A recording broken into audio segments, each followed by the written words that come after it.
garantía para ser ciudadanos libres. Y eso creo que es el gran desafío que tenemos. Y vos estuviste en la Cámara 2007-2011, 4 años que han haber sido recontra intensos porque eras más chica de lo que sos ahora. ¿Cuál fue tu balance del mundo de la política? Que si bien lo veías, una cosa es verlo desde la popular y otra cosa estar adentro. El balance. Los 2 primeros años fueron bastante movidos porque fue la 125, tuvimos la estación del CFJP, la ley de movilidad jubilatoria, son todas cuestiones en las que yo estuve muy vinculada. Y después vinieron los otros 2 años donde tuvimos la mayoría, la Cámara, una mayoría de la oposición, ¿no? Que con sus diversidades, con sus diferencias. Y ahí sacamos la ley de glaciares, el 82% móvil, que fue una ley que yo... En la ley de glaciares vos trabajaste mucho con Bonazo. Con Miguel Bonazo. Con Bonazo y con Lilita también trabajó bastante, y también Pino, y lo mismo fue con el 82% móvil. Mi experiencia es que la Cámara venía como muy, muy alejada de la realidad de lo que venía pasando con la sociedad, de que con la 125 de pronto había mucha gente caminando por los pasillos pidiendo reunión con los diputados, y para mí eso fue muy beneficioso, porque veníamos de un 2001 donde era el que se vayan todos. Y de pronto, con la 125, la sociedad empezó a mirar a la Cámara, al Congreso de la Nación, y quería respuestas. Y creo que eso es lo mejor que nos puede pasar a nosotros como representantes. A mí no me genera ningún ruido que haya ningún problema que vengan y me pidan una reunión, porque de hecho esa es la lógica que tengo para cuando estoy en la función pública o no estoy en la función pública. O sea, de apertura absoluta y de escuchar, porque de ahí vienen después las posibilidades de tomar propuestas y de generar salidas. Y eso creo que fue muy interesante, porque a muchos que estaban postrados detrás del escritorio y en una situación, una actitud muy pasiva, empezaron a ver que no, que había que cambiar. En la Cámara tenés de todo. Tenés quienes van y después se vuelven a sus provincias o que están en la ciudad, pero que no hacen grandes cambios. Y muchos, eso fue bueno, que me encontré con muchos que estaban vinculados con la realidad constantemente. O sea, en esos 4 años yo recorrí todas las provincias, casi todas las provincias del país. Trabajamos muchísimo en proyectos. Cada proyecto salió, tardaron 6 meses en salir. Pero la sensación fue que cuando hay una real vocación, hay muchas cosas que se pueden hacer en la Cámara. Obviamente, con las grandes dificultades. Si tenés una hegemonía absoluta, es mucho más difícil. Pero cuando hay diversidad y hay heterogeneidad, que es lo que queremos lograr ahora en octubre, hay cosas que se pueden lograr. ¿Y se ve mucho afano? ¿Se intuye mucho afano? Hay muchas movidas, sí. La ley de glaciares fue un ejemplo de cómo las presiones de los lobbies, del lobby minero. Ahí estaba la Barricol y todas las... Sí, obviamente a nosotros nunca nos vienen a ofrecer nada porque saben cuál va a ser la respuesta, pero había muchísima presión. Y eso también se siente, ¿no? Como, esto lo hablábamos el otro día también, cómo el Estado empieza a ser cooptado, y cuando hablo del Estado hablo de todo, ¿no? Cómo empieza a ser cooptado por corporaciones, o sea, las corporaciones económicas, las corporaciones políticas, a servicio de las corporaciones económicas, y deja de tener ese rol fundamental que es el Estado en función de la gente, donde el interés esté centrado en la gente. Ahora, ¿cómo puede ser, digo, desde ustedes lo charlarán mucho entre ustedes, que un gobierno que hizo un acuerdo estratégico con corporaciones como la Barrick Gold, ahora Chevron, lo que fuere, es el gobierno que en el discurso ha instalado la idea que es el gobierno que pelea contra las corporaciones? Yo creo que pelea contra las corporaciones que le hacen sombra. Está bien, pero si vos le preguntás al primero que pasa por acá en la esquina si este gobierno pelea contra las corporaciones, te va a decir que sí.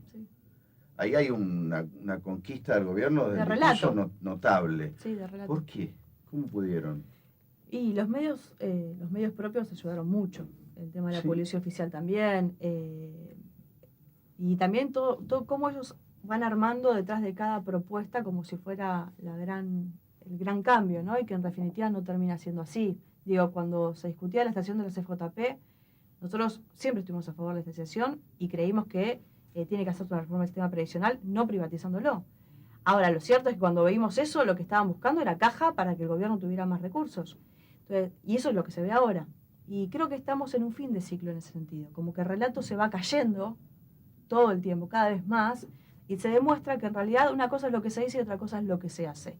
Lo vemos con Chevron, lo vemos también contra el Grupo Clarín, que en realidad la búsqueda de cambiar un monopolio centrado, obviamente, el monopolio del Grupo Clarín, cambiarlo por otro que tenga que ver con el gobierno de turno, tampoco es la lógica. O sea, detrás de las motivaciones que llevan al cambio de las grandes leyes, lo que hay es una motivación de mayor nivel de acumulación de poder para el gobierno nacional, en este caso en particular.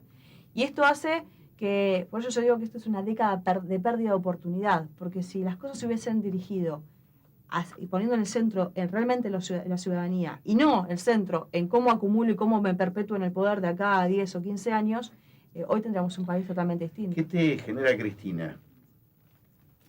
No me genera nada en particular. Lo que siento es que perdió una oportunidad grande. De haber Pero hecho ella como mujer, como dirigente, como política. No, como mujer nada, porque quien lleva adelante, quien ejecuta el poder, en definitiva, sea hombre o mujer, es indistinto. ¿Es indistinto, sí? Sí, es indistinto porque en realidad tiene que ver con qué es lo que hacen con ese poder. No tiene que ver con una cuestión de género. O sea, qué es lo que uno hace con ese poder cuando lo tiene cerca y cuando lo puede usar. Y lo que creo es que fue una cuestión autoritaria del poder, fue un uso autoritario del poder. Pues no tengo una cosa particular con ella, te puedo decir que es mi visión sobre qué es lo que hizo el gobierno.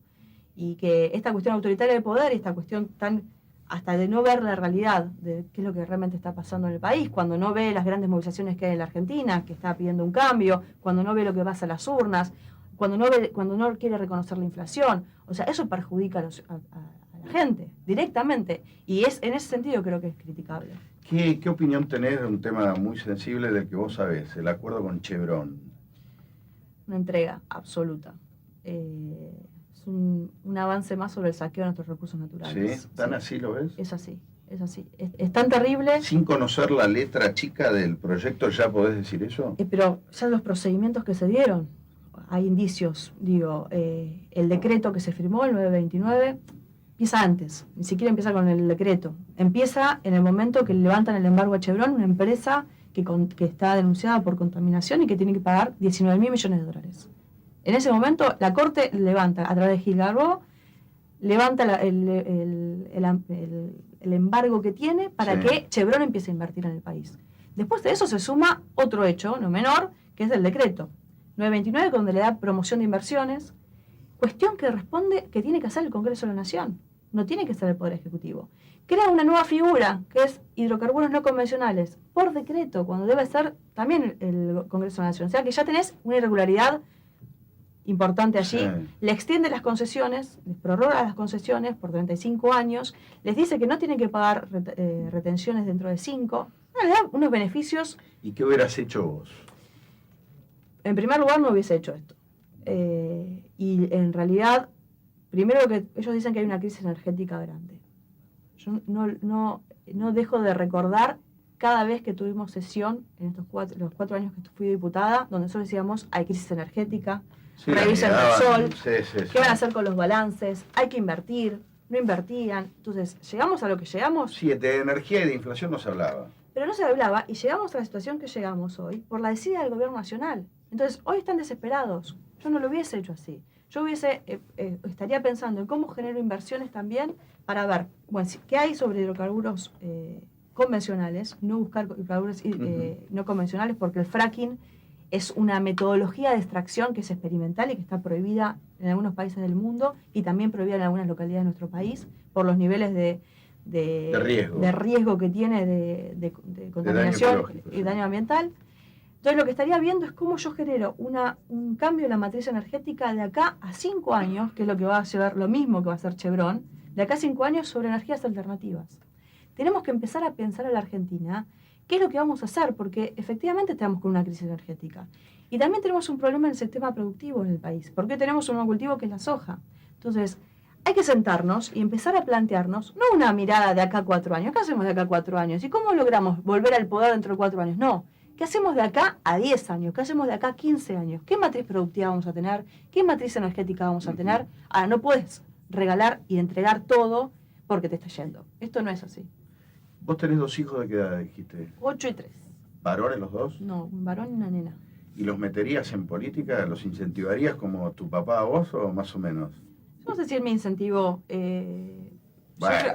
No, pero por verlo, no es que me decía venir. Está bien. De hecho, mi hermano siempre hizo política y nunca dentro del partido.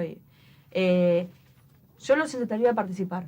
sí, a estar en lo público. En algo. En algo, porque es muy necesario que salgamos a lo público, que estemos participando, porque entre todos realmente se pueden cambiar las cosas. Gracias, No, gracias a vos. Ahí estuvo Fernanda Reyes, olvídese del María, candidata a senadora.